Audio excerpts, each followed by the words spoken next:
Hello, everyone, and welcome to Headwise, the videocast and podcast of the National Headache Foundation. I'm Dr. Lindsay Weitzel. I'm the founder of Migraine Nation, and I have a history of chronic and daily migraine that began at the age of 4. I am super excited today because I'm here with Dr. Dawn Buse. Hello, Dr. Buse. How are you? Hi, Lindsay, and hi to everyone joining us today. So, Dr. Buse is a clinical professor of neurology, a psychologist, and a mom who specializes in headache, migraine, and living well with chronic illness. She's very well known, very well respected in our community, and I get excited every time I have a chance to record with her. So, this is a special day. This is our 200th episode of Headwise. Silent migraine clap, everyone. Yay! So, as our 200th episode, I thought about it for a long time and I decided that to celebrate, I would ask Dr. Buse to come on and I would ask her to please tell us what she thinks are her top 3 most important things that she wishes all women with migraine knew. So, that is quite a task as someone who's worked so long in the migraine field. There's so much advice on the internet, even from different types of professionals. And she has worked in this field of headache psychology for 23 years. And she's so popular with our group, I knew we'd all want to know what she had to say. So she thought for a long time, and she has come up with 3 things. So Dr. Buse, why don't you tell us what those 3 things are? And then we'll go into more depth. Thanks, Yeah. Lindsay. This was a tough one because there is a lot of great information out there. Mhm. And so I encourage everyone to listen to all of your podcasts so that they hear all of the information. But let's go big and green. Let's Yeah. start with number 1. It's not your fault. Right. Number 2, you got to talk to a doctor about migraine. Mhm. Number 3, I'm going to call this ATP, always think prevention. Mhm. Would definitely rather avoid an attack Yeah. than have it. Prevention Right. in all of its glorious forms. So those are my big 3, and I know we'll dive into each one a little bit. Okay, well, let's start with the first one. I love it because there is just something, especially if you've had migraine a long time and it comes all often, it's frequent, if you're chronic, there is something about that. That feeling that there's something wrong with you and everything is your fault sneaks into your brain. So tell us about that one. Absolutely. Absolutely. We know scientifically, unequivocally, you and I know, our listeners know, the World Health Organization knows, and your doctor knows that migraine's not your fault. We can Mhm. give a little bit of blame to your parents, but we're happy they had you. You've got a genetic predisposition for a neurologic disease. That's Mhm. migraine. Migraine's Mhm. been around since the dawn of human history. It's recorded in Egyptian hieroglyphs. In fact, migraineurs not only have not kind of been evolved out of species, they're here to stay. So, Mhm. having a hypersensitive nervous system actually may have been a survival technique at some points in human history. Maybe when Mhm. other people were out with a saber-toothed tiger, the person with migraine was wisely in their dark, quiet cave, avoiding the danger. Right. Okay, migraine's not your fault. Why do I want you to know this? Got to remember this because people with migraine carry a lot of guilt, a lot of Mhm. self-stigma, a lot of shame, embarrassment, anger. Rightfully so, but they really worry about the impact that migraine has on those around them. They worry about not being there for their kids as much as they want to be. They worry Mhm. about the impact it has on their marriage. They worry about affecting their coworkers, their performance at work, and they take it on as if it's their fault. They may think that others perceive them as being lazy or using migraine to get out of something. Those are 2 types of stigma that we Yeah. found were highly prevalent in the Overcome study of 59,000 people with migraine with the US. And in fact, in terms of worry between attacks, which we call interictal burden, Mhm. your amount of self-stigma, those 2 things, thinking that migraine was your fault and that people didn't understand how debilitating it can be, was more correlated with interictal anxiety than monthly headache days were. So Wow. we really need everyone to switch the mindset, believe all of us who spend our days in the migraine science world, that it's well established. It's not your fault, but of course, there are things we can do about it. Second thing I really want to say about that is please seek accommodations to do your best at work, school, and ask for and accept help. Those around you want to help. You will actually be doing them a favor by letting them help you. The next time someone offers to help, have an idea in mind. Right. Yes, next time I have a migraine attack, it would be amazing if you wanted to have my child over for a play date or bring him home from school. Ask for and accept help. So number one, it's not your fault. Let's know that this is a genetic neurologic disease, and let's start to make accommodations and move around it. But do not feel guilty because of it.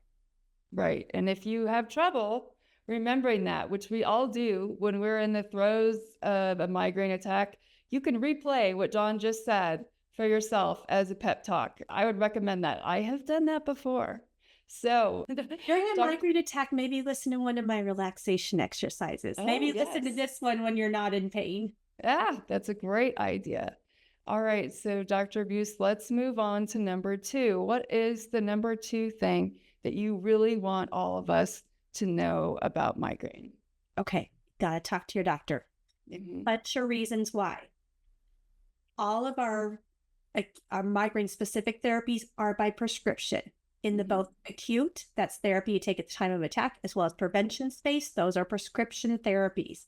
Our neuromodulation often comes from a prescription from a healthcare professional. Lots of great advice comes from healthcare professionals. You need to be diagnosed. Now, I'm going to give you a little sneak peek behind the curtain. What actually happens in a primary care visit? A primary care provider has a long list, not a long list, they have a list of required questions and diseases they need to check in on that is required by the Centers for Medicaid and that their institution's requiring them to check on. So they have a very short time visit and a bunch of things they have to do. Migraine is not on that list yet. We all as migraine advocates are going to work on that.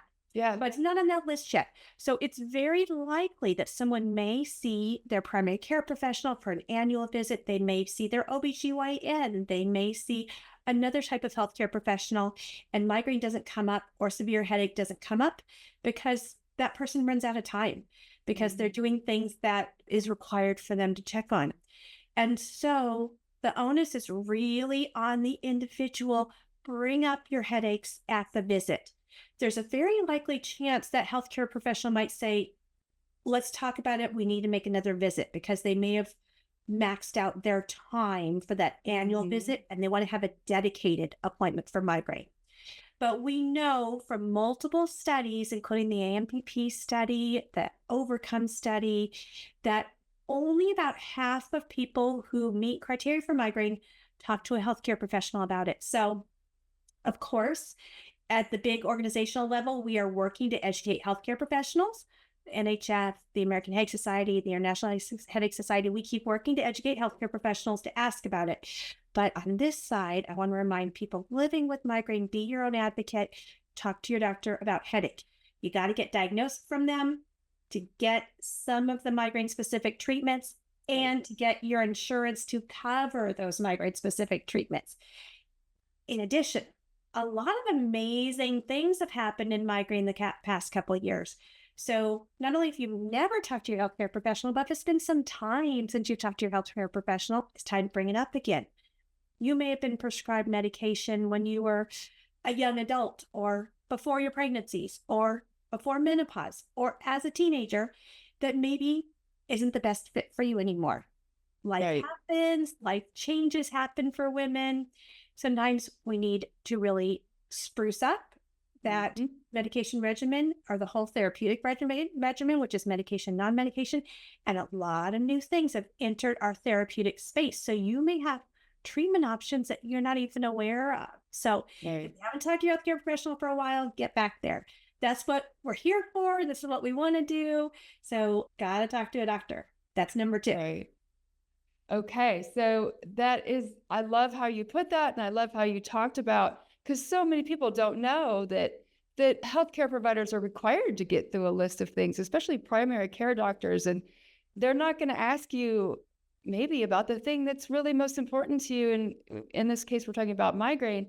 And I think that something to maybe make clear too is maybe make a special appointment for migraine. If you're really being bothered by head pain and you aren't already under the care of a headache specialist, make a special appointment just for migraine. That's always something that I think people love to say and to inform people to do. And it might be from that one visit, that first professional decides to refer you on to a neurologist or another type of provider who will be able to have more focused time. But you got to get your foot in the door. Right. And often that's the right time to do it. Get that diagnosis into your chart, and then you can start opening up and unlocking all of the support treatments and options that are out there. Okay, so number one, migraine's not your fault. It's genetic, neurologic disease. Talk to your doctor, even if you've talked to them previously. There's all sorts of new things, and your body changes. So that's number two. All right, Dr. Buse, hit us with number three. Number three, always think about prevention. We would all rather avoid an attack than have it and treat it. I think you're not supposed to say always and never, but I think this is almost an always. I think we can all say we'd rather not have an attack at all than having to treat it. Now, prevention has a whole range of medication treatments with multiple kinds of effective medication treatments, our traditional oral treatments, our injectable toxins, our CGRP targeted monoclonal antibodies, and our GPANTs. We've got a whole bunch going on there in medication space. We have neuromodulation, which are external stimulators that you hold at various nerves on your head that can be used for prevention. We have some, you got one, I missed one. Yeah, next time we'll have to play a trivia game. Yeah. One goes here. How many places can you place a neuromodulation device? Yes. That's right. That's right. You got it. And then we have some nutraceuticals. Those are going to be vitamins and minerals that the AHS and the AAN have in fact found evidence for their support in prevention. We have behavioral therapies that have evidence for prevention. That's going to be cognitive behavioral therapy, biofeedback, relaxation therapy, the mindfulness-based therapies, acceptance and commitment therapy. Right. When people ask me, where do I start? I say, anyone that sounds most interesting to you that you can find a provider, and go for it. And we have our healthy lifestyle habits. I'm going to say always for the second time in this podcast, every human can benefit from a short list of healthy lifestyle habits. And I always like to say that list, it's a short one: regular, restorative, and routine sleep. Routine. Our brain loves routine. Our hypothalamus loves routine. Our hypothalamus will love you back if you love it with some good routine. Sleep, staying hydrated, right, healthy, low inflammatory diet, getting some exercise or movement. It can be walking after dinner for 10 minutes. Tell your spouse that Dr. Buse and Dr. Weitzel wrote you a prescription that you have to go take a walk. Your spouse has to do the dishes. Go for it. We will endorse that. Yes. As well as managing stress. We cannot control what happens to us, but we can try to work on our reactions to it and how much it gets to us. So number three, always think prevention in all of its glorious forms. Officially, there are guidelines from the American Headache Society that say if you have 4 headache days per month with some disability, 2 with severe disability, 6 with no disability, that you are eligible candidate for pharmaceutical prevention medication. The European Headache Foundation recently went down to 2 days per month. The National Headache Foundation also has guidelines completely in alignment. So globally, we're in alignment that we don't need to wait for 15 days. 1 day a week, 1 day every other week. Yeah, 15. Yeah. Who are we kidding? Once a week, once every other week. Let's really start thinking about prevention. Right. Okay. So let's reiterate the 3. What are they again for everyone? It's not your fault. Talk to your doctor. Always think about prevention in all of its forms. Right. I love that. I think that that is a very important message. You know, we say so many things on this podcast, and we hear so many things everywhere. And I think to really consolidate and just know, okay, these are 3 things that we all need to know and apply in our lives is just a powerful message. And I'm so glad that we chose to do that today on this special episode of Headwise. Is there anything else you'd like to add before we go today?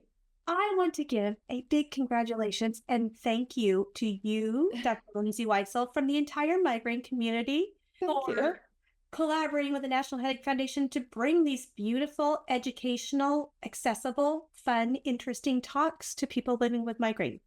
I'm going to Oh, give thank you you. applause. Thank Thank you you. for your great work in advocacy. And thank you to the National Headache Foundation for supporting this podcast. Yes. Yes. This is so fun. And I love the response we get from people. And always come tell us what you want to hear about and what you think of what we do, what we say. We love to hear from everyone. So thank you, everyone, for 200 episodes worth of listening to us. And we want to hear from you. So thank you again. And thank you, Dr. Buse. On that note, everyone, please join us again on our next episode of Headwise. Thank you so much. Bye-bye.